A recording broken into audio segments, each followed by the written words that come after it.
دا چې زموږ وظیفه او سرپرستي د چاپیریال ساتنې ملي ادارې له کړنو څخه څارنه ده، نو موږ هڅه کوو چې په ټول هیواد کې د چاپیریالي چارو او خصوصا د نیالګیو کښېنولو له ملي پروسې جدي څارنه وکړو.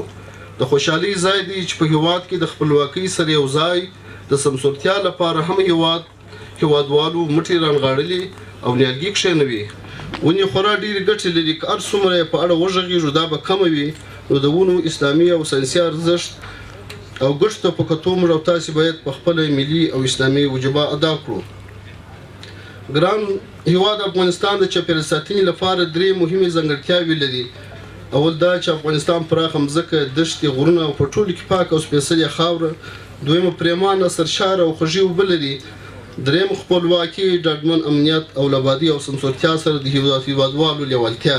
اوس چې د سمسورتیا او آبادۍ لپاره ښه زمینه مساعده شوې ده، د چاپیریال ساتنې ملي ادارې پلان لري چې د اړوندو ادارو په همغږۍ د نیالګیو کښېنولو ملي کمپاین د همغږۍ چارې پر مخ یوسي او انشاءالله په دې لړ کې به لکونو نیالګي کښېښودل شي او راتلونکي به د هیوادوالو لپاره یو شهراز کمپاین کې برخه واخلي او د فصلي پر رسېدو سره هر افغان نیالګي کښېږدي او خپل نیالګي د حسناتو او خپل نیکي او حسناتو زیرمه لا بډایه کړي.